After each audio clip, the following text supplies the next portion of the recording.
Estamos de facto aqui para mais um lançamento de um retrato, neste caso de um retrato publicado pela Fundação Francisco Manuel dos Santos, o meu treinador, da Joana Bertolo, que é uma ex-atleta de natação e de triatlo, e que vai conversar connosco sobre essa experiência e temos connosco também para conversar sobre o que é que significa ser atleta de alta competição, o Cipriano Lucas, que é assessor de comunicação da Federação Portuguesa de Natação, coautor do livro 30 anos de triatlo.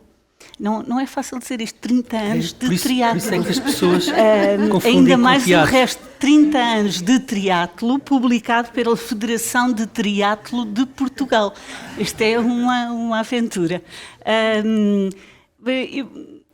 A primeira questão que eu me coloco relativa, e creio que provavelmente toda a gente que não fez desporto de alta competição ou desporto de alto rendimento é como é que se dialoga com o corpo. E eu começo por aí, Joana.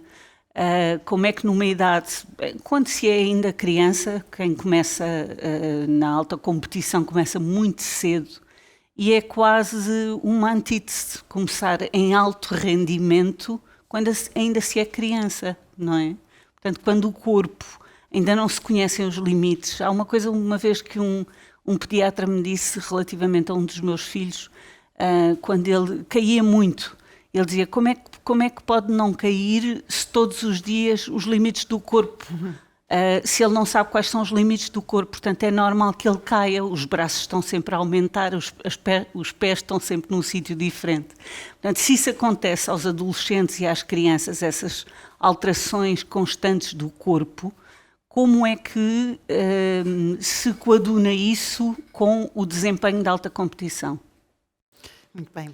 Boa tarde. Eu primeiro de tudo, antes de responder, obrigada pela pergunta, Filipe, queria só agradecer esta sala tão bem composta ao Corte Inglês por nos receber, à família e aos amigos que estão aqui e que me enchem de alegria, porque, pronto, estou nervosa, é um livro importante para mim e não queria deixar de agradecer a vossa presença neste momento importante e também ao António Araújo, que não vejo, e à Fundação Francisco, o António que está ali, e à Fundação Francisco Manuel dos Santos por este voto de confiança. Realmente isto começou por ser umas memórias e depois eu tive a ambição de tornar num retrato e foi uma aventura que embarcámos juntos. Também quero agradecer ao Cipriano por partilhar este momento aqui comigo, mas não só, porque ele esteve sempre a par, ou boa parte do processo a par, e a ajudar-me a fazer sentido de algumas coisas que, apesar de ter sido atleta nos anos 90, hoje em dia já não me faziam muito sentido, portanto foi assim um aliado muito valioso no processo de escrever este livro, e eu agradeço muito à Filipa por estar aqui também connosco, e claro, às pessoas que fazem parte do livro, que também podem ver nos agradecimentos finais, as pessoas do Observatório Nacional contra a Violência contra Atletas, Jolino Barruncha, Maria Ariosa.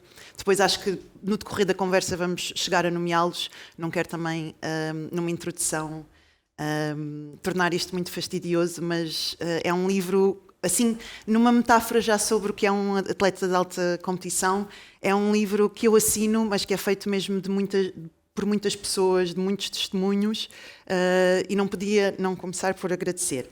Em relação às idades precoces, nos quais estes livros e estes percursos têm lugar, sim, é verdade que há essa contradição, porque é um impeditivo ou uma exigência biológica dos corpos, porque a maioria das modalidades, e muda muito de modalidade para modalidade, tem picos de performance em idades adolescentes ou jovens, ou há atletas que depois dos 20 anos já estão em declínio de carreira, ou dependendo lá está da modalidade. O triatlo, por sorte, por ser uma modalidade de endurance, é uma modalidade que pode ser praticada até mais tarde, que tem atletas com 40, 50 anos que ainda estão em topo de forma, mas eu diria que isso é uma relativa raridade, porque na natação, o Cipriano está aqui a corrigir-me se eu disser algo errado, o pico de forma é muito anterior, portanto um atleta aos 15, 16, 17 já sabe que pode estar a viver os seus melhores anos e depois em algum momento vais chegar ao pico, que também uma pessoa nunca sabe onde é, e vai começar a descer. E também isso acontece. No caso das raparigas também é muito flagrante, claro, antes dos 10, não é? Que o corpo está sempre a mudar. Pode haver que, lembro-me disso, na natação havia miúdos que eram os melhores um ano e depois outro de repente pronto, desenvolvia-se e no ano seguinte já era outro. Aquilo havia era muito intercambiável porque tinha mesmo a ver com o desenvolvimento de cada um. E depois as raparigas, quando chegam àquela idade, que é um bocadinho assustador, porque a idade da puberdade em que o corpo vai realmente mudar e a parte hormonal condiciona bastante a performance física, é um grande medo e uma grande incógnita de que porque pode ser potenciador da performance e pode não ser. Então, no fundo, é mais um fator de angústia, que é uma coisa que eu sei que vamos falar aqui. No fundo, um atleta muito jovem está a tentar burilar um instrumento à sua máxima performance e o instrumento todos os dias muda. Não é? Isso é, por definição, algo, pronto, uma tarefa difícil, digamos assim. Cipriano, da sua experiência como jornalista, também como assessor na Federação, e a natação é um desporto. Há uma coisa curiosa, vou aqui mudar um bocadinho. Há uma coisa curiosa que a Joana diz a determinada altura, que é o melhor atleta, qualquer coisa como o melhor atleta é aquele atleta que aprende a competir consigo mesmo. Não é? E na natação, eu pratiquei natação, não de alta competição, mas de competiçãozinha. Na natação é curioso quando não conseguimos olhar para o que está na pista do lado e, portanto, estamos de facto a competir connosco mesmos. O que é que pensa nesta questão? Como é que se treina um atleta? Como é que na sua perspectiva, qual é o papel de um treinador neste caminho que é um caminho solitário do atleta? Também a fazer um duelo, a travar um duelo com o seu próprio corpo e com estas incógnitas. Bem, obrigado pelo convite para estar aqui. Isso é uma pergunta extremamente difícil de responder, porque esse é que é o mistério do treino, sendo uma ciência também muito de arte. O professor Muniz Pereira, que foi uma grande figura do treino em Portugal, falava precisamente nessa questão. Onde é que começa a ciência e onde é que começa a arte? Evidentemente que o treinador tem um papel fundamental em todo o processo. Eu próprio defendo que ele deve continuar a ser o centro de toda a organização do treino, porque hoje o treino é multidisciplinar, não é? Hoje para se treinar a alto nível tem que ter equipas multidisciplinares, mas eu entendo que o treinador deve ser esse centro. Quando falava na individualização, é curioso porque um dos fatores que hoje a natação, e penso que a natação tem vindo a melhorar os seus resultados, não sei se têm dado por isso na comunicação social, mas a natação tem vindo a melhorar. Temos um jovem que tem vindo a fazer resultados de grande nível, Diogo Ribeiro, que eles falam precisamente nessa questão da individualização do treino, mas ao mesmo tempo ser um trabalho coletivo com os próprios colegas, ou seja, há uma competição individual, porque eles estão ali numa pista, têm só a pista para eles, mas ao mesmo tempo eles procuram encontrar aspectos que os ajudem a nível do treino e que os levem a superar-se. E isso é um fator que os próprios atletas, os próprios nadadores atribuem a esta melhoria. Nós, na Federação de Natação, contratamos um treinador brasileiro, Alberto Silva, que tem um currículo muito bom, e ele também foi capaz de introduzir esses elementos do coletivo no treino, sendo um desporto individual. E não vou alongar mais, senão não me calo. Não. Não, é que os desportos individuais, ao contrário do que se possa pensar, têm muito coletivo. E a Joana, no seu livro, fala muito nisso. Em todas as motivações que ela encontrava, desde os colegas e todos os momentos antes, durante e depois do treino, para poder, no fundo, lidar com aquilo que é a sua própria superação individual. Depois há a questão dos limites. Até onde é que vão os recordes? Até onde é que vão os recordes? Até onde é que se pode ir? Sim, claro. Tu falas no início do livro no ideal da paideia, que é o ideal da antiguidade grega, não é? Corpo são em mente sã é muito mais do que isso, não é? O ideal da paideia é formar-se, conjugar a cultura, conseguir conjugar, no fundo, a matemática. Tu falas nisso, a matemática com o desporto, mas, na verdade, deve haver limites físicos. Até onde é que se vai Pões-te também essa pergunta ou não? Mas o fascinante, o livro começa comigo a ver os jogos, Exatamente. Não é? Os jogos de Tóquio. O fascinante e o que prende e o que me Quase prende a susteres a respiração. Sim, também, mas o que não me é? prende a cada Olimpíada é essa sensação de limiar, de ainda vamos bater mais recordes, isto torna-se cada vez mais inacreditável e ainda por cima quando é um desporto que uma pessoa entende qualquer coisa, quer dizer, eu vejo os tempos da natação e parece-me inumano.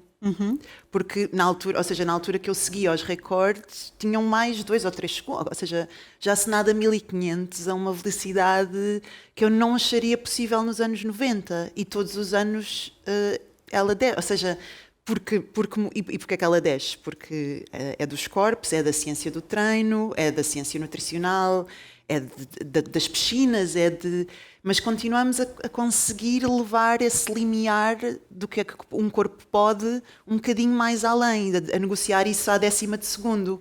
E eu acho que isso mantém, para mim, pronto, que eu gosto de desporto, isso mantém as pessoas pregadas ao ecrã. Agora, quais são as características de base para ser um atleta para desejar, qualquer um pode desejar, não é? Mesmo que não tenha um corpo para isso. Mas quais são as características de base para se ser um atleta de alta competição, de alto rendimento? Eu não digo, ou seja, eu não sei, não diria pessoalmente, aqui é interessante se calhar ver se Sim, também o discordamos, Cipriano. porque eu não diria, eu acho, ou seja, eu à partida conto a história de uma pessoa que não demonstra grande talento para nenhuma modalidade, mas que em si, ou seja, eu nunca fui, sobretudo enquanto nadadora, uma atleta promissora.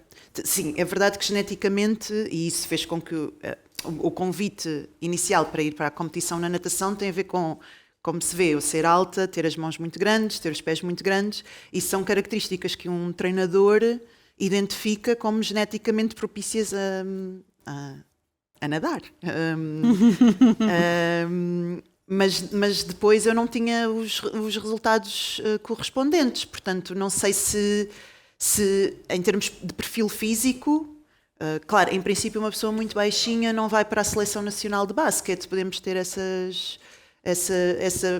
mas depois há o fator psicológico, há a força anímica, que depois baralha muitas regras do jogo, não é? E temos um Messi ou pessoas que não são categoricamente os corpos ideais para uma certa performance e sabemos que são excelentes naquilo que fazem, porque têm outros fatores. Tu começaste por ter um treinador que tu dizias que era bom, que era muito simpático, uma figura muito amistosa, e depois tiveste os russos, não é? Se pode dizer os russos, um casal que te aconselhou a deixares a natação. Foi mais do que um conselho, mas...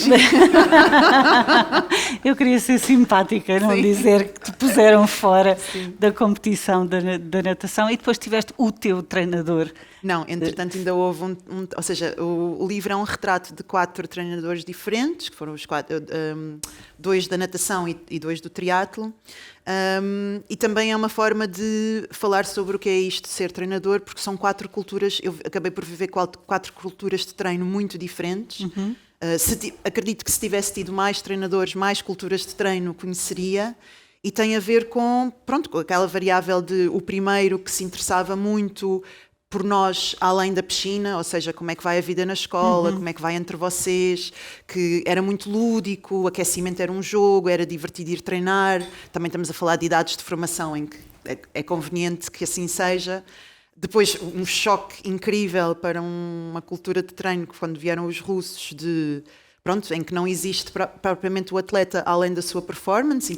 Eles diziam que nadador não pensa, nadador nada. Exato, foi o que eu ouvi num momento de angústia em que estava a sentir que não conseguia acompanhar o nível mais alto de competitividade da equipa, e fui instintivamente à pessoa que eu tinha como guia, como timoneiro, e comecei a frase a dizer: anda a pensar muito em... E ele cortou-me logo como... Um nadador não pensa, um nadador nada, e indicou uma piscina. Portanto, acho que é logo assim sintomático de uma certa cultura de treino. Depois passei para o triatlo e também aí o contraste entre o terceiro e o quarto é gritante, mas deixo para a leitura. Cipriano, vou pedir que junte as duas coisas, as características, o que é necessário, quais são as características necessárias ao atleta, quais são as características necessárias para o treinador e o mais difícil, que é qual é a conjugação de ouro. Pois é.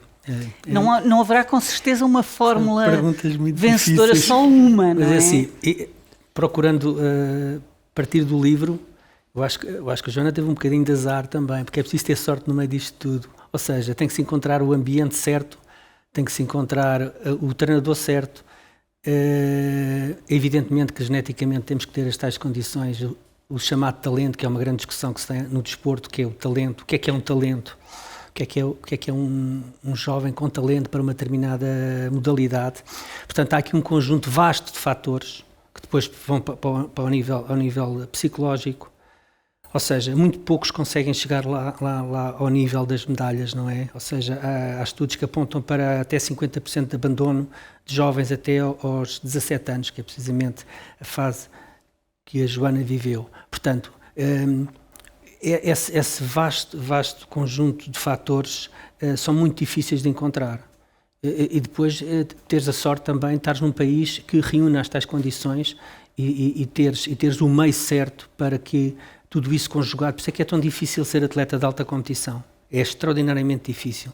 Será tão difícil como se calhar ser um grande pianista ou ser um grande bailarino, mas no caso do desporto, ainda por cima num país como Portugal, é um milagre conseguir-se uma medalha. Eu costumo dizer que uma medalha de ouro em Portugal tem muito mais valor que uma medalha de ouro nos Estados Unidos, como devem imaginar. Ter um atleta como o Nelson Évora a treinar em Portugal com um treinador português num espaço português, no triplo salto, que não é propriamente uma coisa fácil, é um autêntico milagre. Portanto, as nossas medalhas são milagres que acontecem e é extraordinariamente difícil. Não fugindo à sua questão, que é a questão do que é preciso para ser um grande atleta, é preciso reunir um conjunto vasto de características que nós nem conseguimos contabilizar, porque ao nível psicológico, por exemplo, a Joana fala isso no livro, e porque o livro da Joana é muito interessante, porque ela conseguiu reunir tudo numa síntese de todos os fatores de uma carreira, mas falando naqueles onde eu me incluo, que são aqueles que ficam pelo caminho, que não conseguem chegar lá em cima, mas que se esforçaram imenso, que no fundo somos todos nós. E todos que nós passaram determinado... por tudo, não é?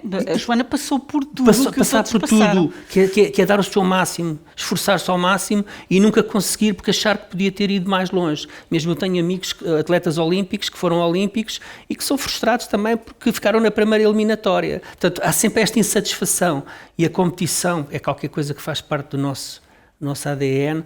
Nós muitas vezes achamos que a competição é qualquer coisa, no desporto às vezes é um conceito exagerado, mas a verdade é que a superação está em nós estamos permanentemente a tentar nos superar.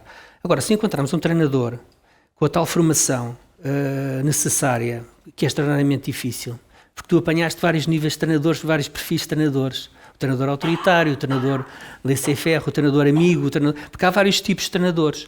Para chegar a um objetivo, podemos ter vários caminhos para chegar a... Agora, essa conjugação entre o treinador e o atleta, por isso é que é extraordinariamente difícil, e muitas vezes o que acontece é que um treinador funciona muito bem com o atleta, mas depois já não consegue funcionar com aquele mesmo modelo que ele tem, não consegue funcionar com outro atleta.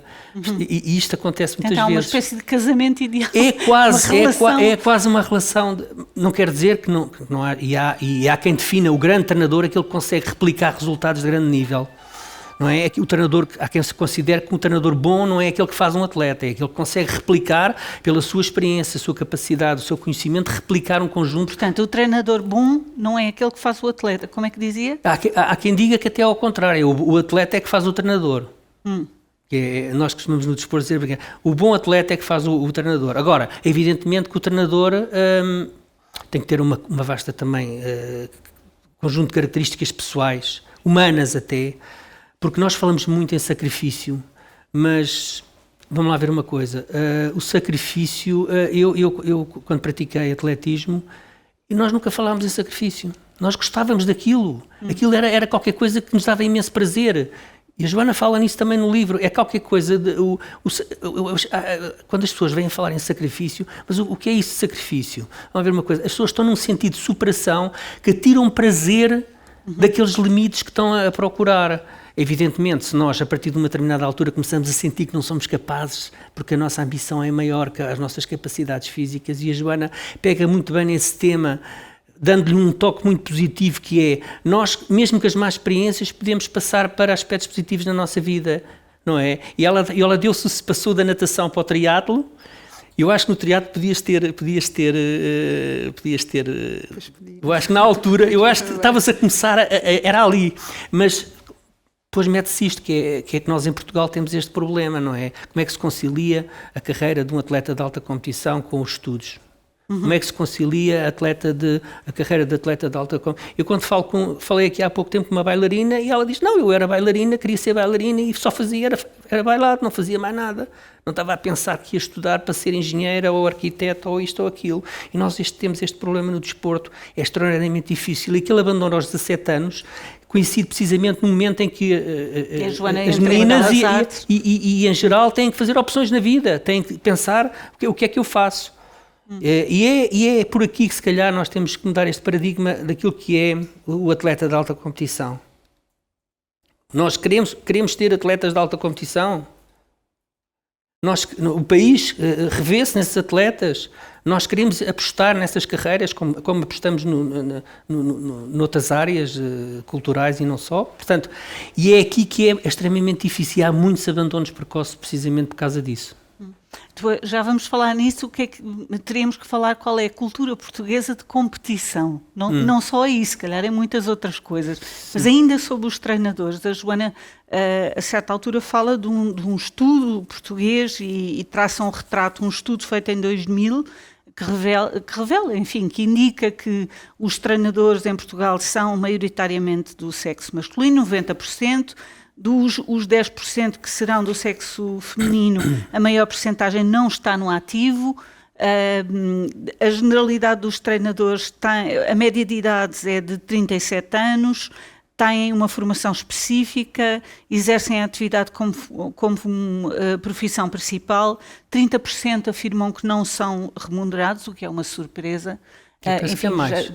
É 30? Enfim, neste estudo dizia 30% afirmavam não serem remunerados. Portanto, há estes dados para refletir. Mas o que eu pergunto, Cipriano, é: existe uma cultura de treino portuguesa?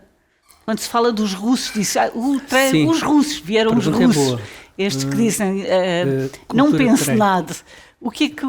Qual seria, o que é que resume o treinador português? Há uma característica? Bem, eu vou falar da minha experiência, que é virada mais para o atletismo. Apesar de eu ser assessor de comunicação de natação, eu posso falar da minha experiência. E que foi a tal mudança de paradigma. O que é que fez, por exemplo, os nossos atletas no atletismo terem resultados de alto nível? Qual é que foi a alteração? Foi precisamente essa mudança de cultura. O que é que a partir de um determinado momento, e isso levou décadas a chegar aqui, foi pensar o que é que nós em Portugal podemos fazer para ser tão bons ou melhores que os outros? O que é que nos falta para nós conseguirmos atingir esse objetivo? E isso foi conseguido ao fim de muitas décadas por tentativa e erro, de forma empírica, e chegamos a ter e temos recordistas da Europa e do mundo que durante décadas competiram ao mais alto nível e conquistaram medalhas. As características que nós tivemos é sermos capazes de superar os nossos complexos de inferioridade, para me ponto, que ainda existem muitas modalidades. Há muitas modalidades que nós temos sempre esse complexo de inferioridade. Ou seja, como, por exemplo, que modalidades, Cipriano, para termos ideia? Se calhar não seria bom falar, mas eu penso que está a ultrapassar muitas barreiras. Está-se a ultrapassar muitas barreiras. Pode ser muito rápido assim. Não, eu acho que já se ultrapassou essas barreiras. Na canoagem já se ultrapassou essas barreiras. No triatlo já se ultrapassou essas barreiras. Eu vou falar pela positiva. No atletismo já há muito tempo se ultrapassou. Eu penso que o atletismo teve aqui um papel de charneira a nível porque foi a primeira modalidade que disse, nós se treinarmos, tivermos as mesmas condições... Uma modalidade guia, não é? Guia, e que serviu até para o triatlo, e eu falo muito com as pessoas do triatlo, precisamente por ter escrito esse livro dos 30 anos, as pessoas do triatlo seguiram o modelo do atletismo. Porque também é uma modalidade de esforços de longa duração e o atletismo, através do meio fundo e fundo, teve esse percurso de grandes resultados. Agora estamos a ter resultados a nível dos saltos, curiosamente. E provavelmente podemos ter a nível dos lançamentos, estamos a ter também bons resultados. Isto para dizer o quê? Primeiro, desbloqueio psicológico e acreditar que é possível. A natação está a fazer isso agora. Mas a natação, durante anos e anos, nós íamos aos Jogos Olímpicos para ficar na primeira eliminatória. Porque era fantástico ir aos Jogos Olímpicos. A partir de um determinado momento, pensa-se que ir aos Jogos Olímpicos já não chega, nós temos que ir lá fazer melhor, temos que lá ir bater os nossos recordes pessoais, temos que lá ir... bater os recordes pessoais já é bom, porque neste momento, se batermos os nossos recordes pessoais, eu digo, os nossos nadadores, eles já conseguem passar a uma meia final e, se possível, nós termos um nadador numa final, que vai ser o grande objetivo destes Jogos Olímpicos, é ter um nadador numa final, que é uma coisa que nós em Portugal só tivemos uma vez. Portanto, isto para dizer o quê? Desbloqueio psicológico. A nível de treino eu penso que já não há muito, não há grandes mistérios, ou seja, a ciência do treino está muito desenvolvida e é acessível. Agora, há que encontrar o tal modelo que se encaixe no perfil do atleta e muitas vezes a dificuldade é essa. O modelo existe, os princípios do treino, por exemplo, eu não tenho dúvida nenhuma que os nossos treinadores têm conhecimentos científicos ao nível dos melhores do mundo. O problema não está depois nos conhecimentos científicos, está depois como é que se aplica isso no terreno. Ou seja, no terreno, os atletas, porque ter o conhecimento científico, ter os princípios do treino, e nós temos gente muito, muito competente a esse nível. Falta-nos depois ser capazes de aplicar esses conhecimentos no terreno. Portanto, já estou aqui a dar dois fatores, um de superação psicológica, acreditamos que somos capazes. Eu penso que no ténis também temos já alguns tenistas que já mostram que somos capazes. Portanto, há aqui um desbloqueio. Pronto, e esse desbloqueio está a acontecer, já acontece há algum tempo. Depois, a nível do treino, é treinar muito e bem, porque o que acontecia até aqui é que nós não treinávamos nem muito nem bem, treinávamos pouco, por várias razões. A Joana fala nos aspectos interessantes, que é a recuperação. Como é que se está preocupado em treinar muito, mas depois não recupera? Uhum. Eu costumo dizer a brincar, eu quando conheço um jovem atleta, não lhe pergunto se ele treina muito. Eu perguntei, tu dormes a sesta? Se descansa bem. Se ele não dorme a sesta, como é que ele vai conseguir assimilar o treino? E a Joana fala nesse problema, a partir de uma determinada altura havia alguma dificuldade em... Não era Joana. Mas eu tive um treinador que me ensinou a parar, não é? Porque eu vinha de uma concepção de treino em que quanto mais melhor. Seja, o entendimento que eu tinha era quanto mais quilómetros nadasse, quanto mais... E descansar era quase um pudor. E a questão da alimentação também, não é? Tu tiveste esse problema? Tive que, graças a esse treinador, tiveram que me incutir a importância de regenerar, não é? Porque estamos a atacar o organismo, estamos a dar cargas de treino para o organismo reagir cada vez mais adequadamente. Não podes esticar um músculo até ao limite. Não, tem que haver o momento certo, não é? Mas ainda, só aqui complementando, ainda que o livro privilegie muito esta relação que obviamente me fascina entre, sobretudo, uma atleta e o seu treinador, também os resultados das modalidades em Portugal também se explicam por toda uma série de fatores familiares, estruturais, o apoio nas escolas, ou seja, a alimentação, a cultura do descanso, claro. Ou seja, há uma panóplia de coisas à volta da vida de um atleta que explicam depois também a ausência ou a abundância de resultados de um país. Por exemplo, há uma questão que está sempre a ser colocada e que eu tento contrariar, que é, costuma-se dizer, os jovens hoje não têm espírito de sacrifício, os jovens hoje são muito sedentários. Eu na minha prática diária vejo o contrário. Eu vejo os jovens a quererem fazer coisas, eles querem, eles dedicam-se, e nós é que estamos a dizer, vê lá, não faças, vê lá, olha, tens de ter cuidado, porque se depois és atleta, depois tu vê lá, tens que pensar no teu futuro. Ou seja, nós próprios é que estamos a inibir. Evidentemente, nós estamos preocupados com o futuro dos jovens atletas e há programas hoje chamado carreira dual. Hoje fala-se muito da carreira dual, conciliar os estudos com a competição, que eu acho extremamente difícil, mas existe essa preocupação. Mas a verdade é que eu tenho uma visão positiva dos jovens hoje. Eu à minha volta encontro imensos jovens com capacidades fantásticas. Agora, eles não estão nem preparados psicologicamente, nem envolvidos naquilo que são os seus objetivos, nem o meio em que eles estão é propício para o desenvolvimento. Porque eu vejo nas modalidades de espírito de sacrifício, como é a canoagem, como é o ciclismo, e outras modalidades de esforços de longa duração, eu vejo termos resultados. Portanto, é só uma questão de o que é que nós queremos, o que é que pretendemos e interiorizarmos essa ambição. Eu penso que a ambição é o que não falta neste momento aos jovens. A Joana fala no livro das unidades de apoio ao alto rendimento na escola, é um dos exemplos, não sei se há outros, Cipriano, mas... Não, esse é um programa muito interessante que permite a jovens com características positivas, vamos chamar talento, ou já que mostraram alguns resultados, integrar um sistema de apoios que permite estar em escolas que têm horários especiais, que têm professores suplementares, que têm ajudas a nível daquilo que é o apoio às disciplinas com mais dificuldade, que podem fazer exames à distância. Enfim, é um processo que precisa ser muito aperfeiçoado. Mas que é um sinal muito positivo que nós estamos a dar para que se possa conciliar, que é um dos grandes problemas, e na natação, porque eles também começam muito mais cedo, é como a ginástica, não é? Começam muito mais cedo e portanto, chega-se ali a uma determinada idade em que se tem que tomar grandes decisões.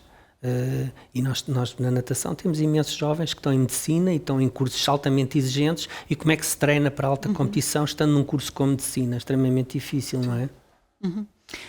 Este livro da Joana é um livro autobiográfico e é um livro escrito por uma escritora.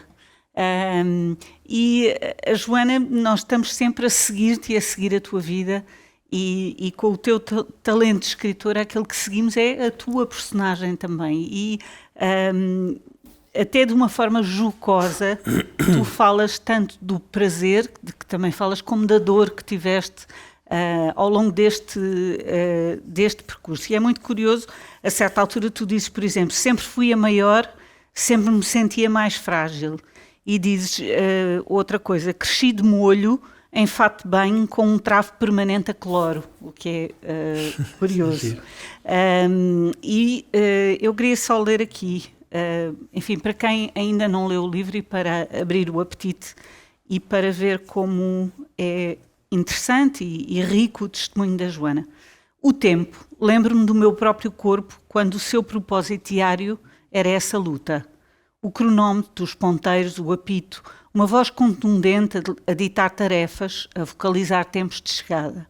Lembro-me da roupa de treino sempre úmida, nunca inteiramente seca antes do treino seguinte, da panóplia de cheiros, cloro, suor, licra, borracha, terra batida, dos ladrilhos no fundo de tantas piscinas, das rodas da bicicleta a deslizar sobre o alcatrão numa manhã quente, das distâncias marcadas a giz no chão dos trajetos urbanos por onde corria, sair da estrada e encher o peito do ar fresco e cheiro umente na mata depois da chuva. Lembro-me de treinos rabiscados em pedaços de papel, grudados ao bloco da piscina, quando tinha de treinar sozinha, e dos diários de treino preenchidos por números, datas, distâncias, durações, resultados, batimentos cardíacos, peso. Guardo o pânico que tantas vezes experienciei em cima da bicicleta, o êxtase na natação, a euforia na corrida, o calafrio de ser a primeira pessoa a perturbar a superfície lisa da água gelada, na piscina de 50 metros, quando o sol ainda nem nasceu lá fora. Saciar a sede num dia tórrido. A pele que se rasga ao deslizar sobre a gravilha em mais uma queda da bicicleta. Lembro-me da dor e do cansaço, os músculos como garras afiadas a lancinar-me os membros. Lembro-me da cadência, das várias cadências. O meu respirar, os pés no asfalto, os braços a bater na água, o vento nas rodas, a pulsação. Proto-musicais e repetitivas, na variação intensiva dos mesmos gestos. Lembro-me de que essa iteração me lançava num transe, num estado amplo e fora do tempo. Talvez as minhas memórias estejam fora do tempo.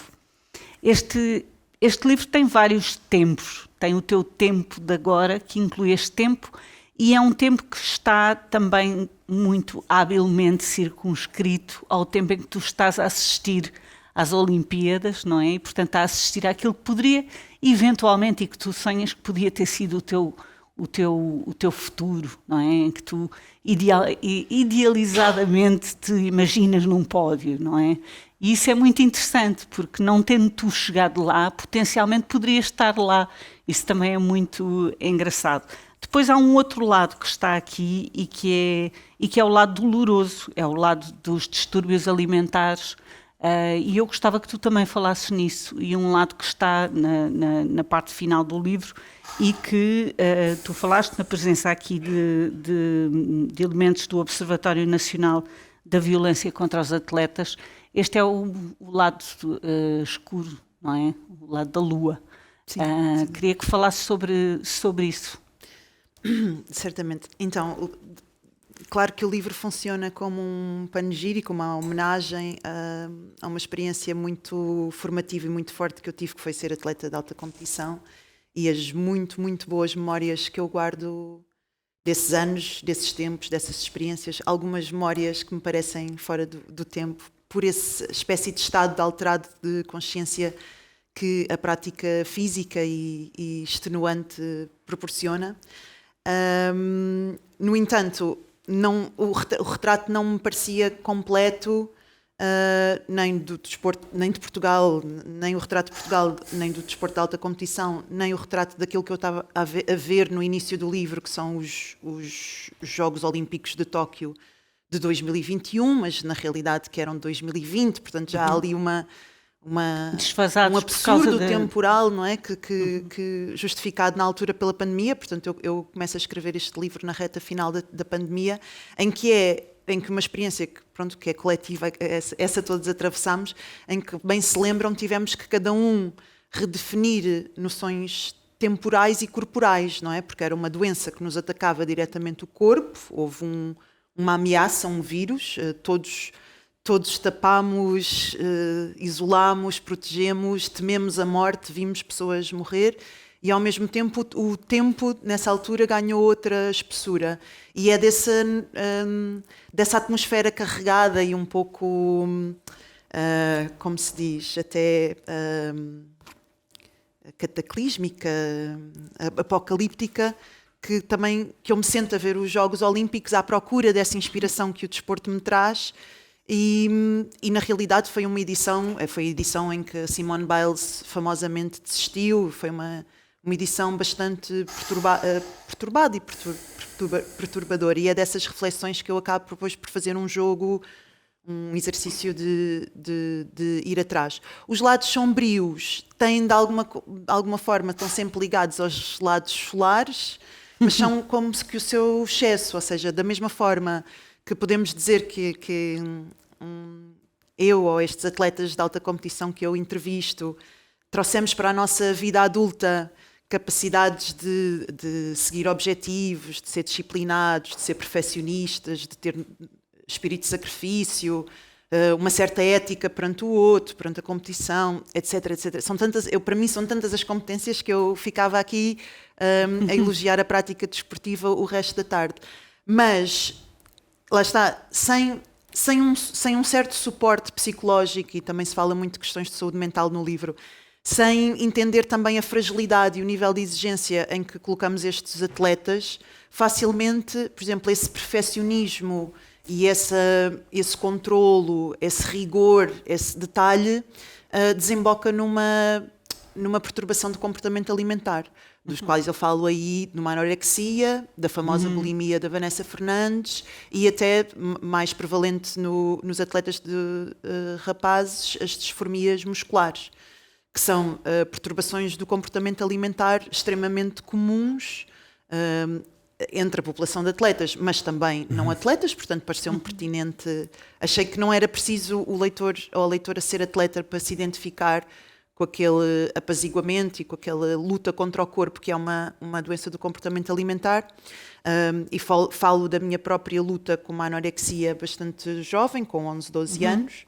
E depois, mais à frente, falo da experiência com o terceiro treinador, em que trago aos temas do ensaio as questões de abuso de poder.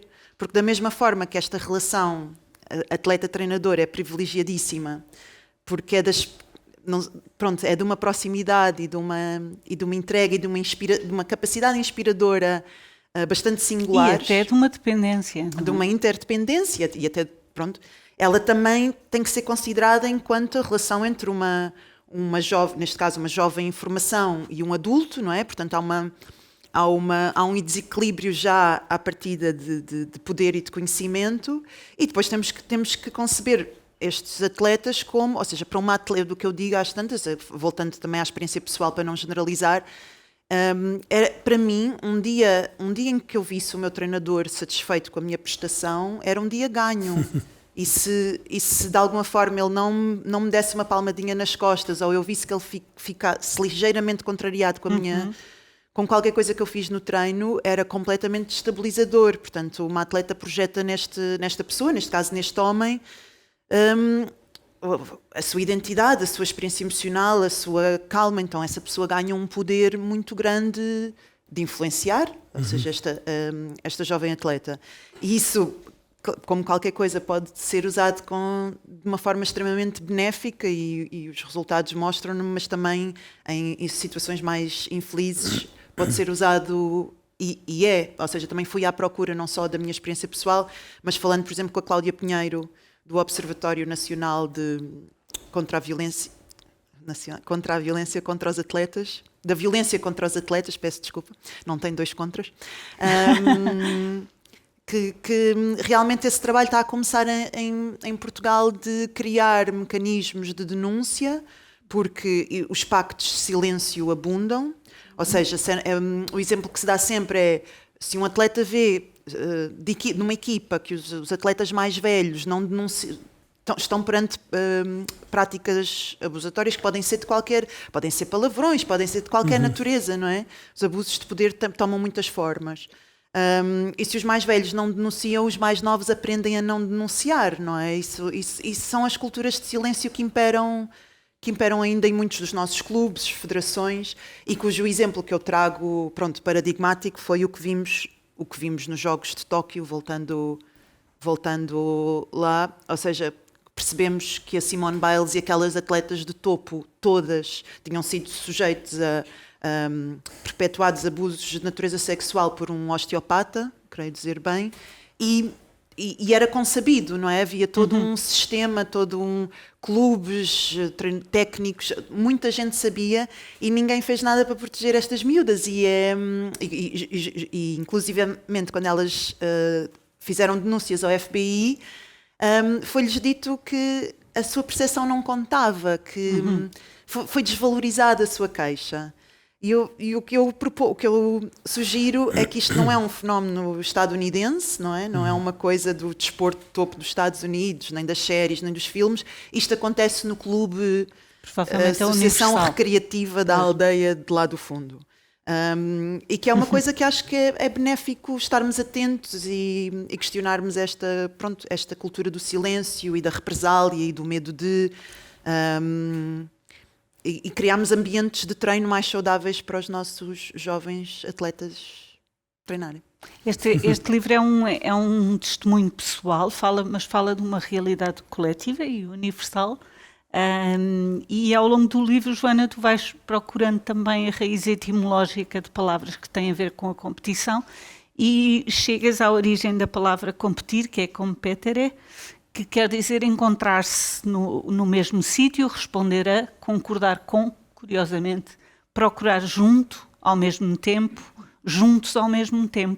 curiosamente, não é? Portanto, não é estar separado.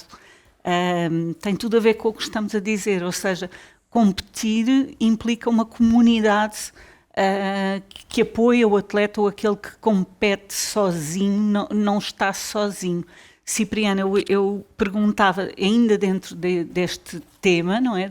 Daquilo que são os desajustes, os lados menos positivos da competição, o que é que tem sido feito em Portugal para ter vigilância, controle nestas situações Hoje já existem alguns mecanismos que eu penso que ainda são insuficientes, no sentido de se poder denunciar e se poder colocar isso nos espaços próprios para que elas não se possam replicar, não é?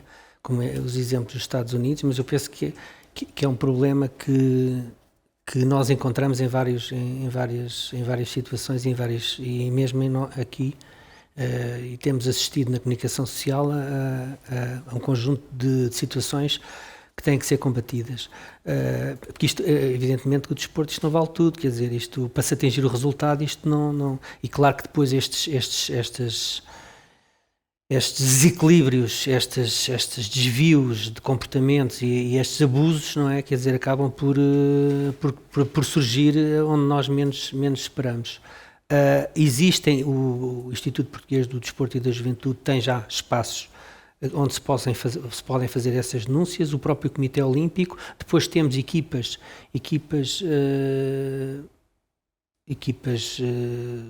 ao nível psicológico, ao nível de acompanhamento de carreira, que também permite também acompanhar essas situações, mas eu estou convencido que elas vão continuar a surgir e hoje, se calhar, também temos mais, aparece mais também porque também as pessoas também estão a denunciar mais, porque não sei se haverá mais, não tenho conhecimento de estudos mais pormenorizados sobre isso, mas a verdade é que hoje também se procura que esses abusos e esses desvios de comportamentos que possam ser travados.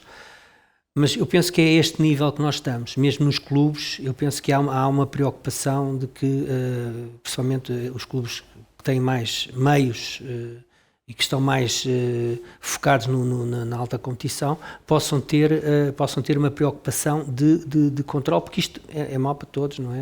É mau para as vítimas, mas também acaba por se desvirtuar completamente aquilo que é a essência do desporto, naquilo que ele tem de bom, tendo também alguns aspectos negativos quando se ultrapassam aqueles limites, e a Joana focava aqui muito rapidamente as questões de onde é que está o limite, onde é que o treinador não vale tudo para chegar ao sucesso, quer dizer, e penso que hoje estamos muito melhor a esse nível, mas ainda há um longo caminho a percorrer. Para terminar, eu pedi à Joana para ler precisamente no final.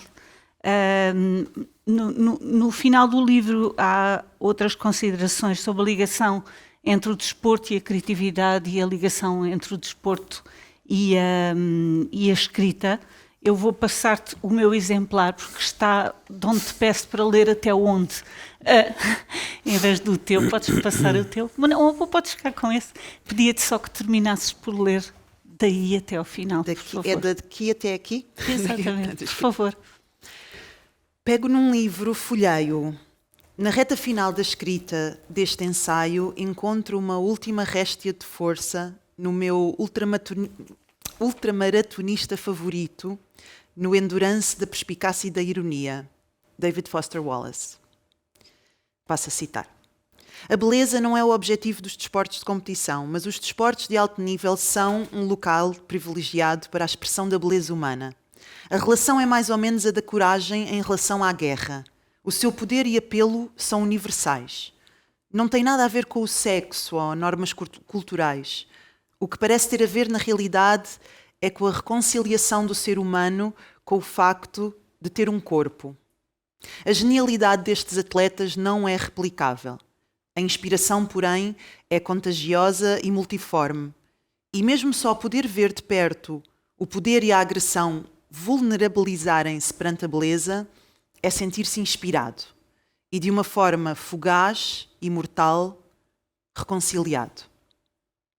Fecho de citação. No fundo, a devoção desportiva continua a ser a minha forma de fé, uma espécie de religião da qual apenas deixei de ser praticante. Muito obrigada, Joana. Muito obrigada, Cipriano. Obrigada a todos.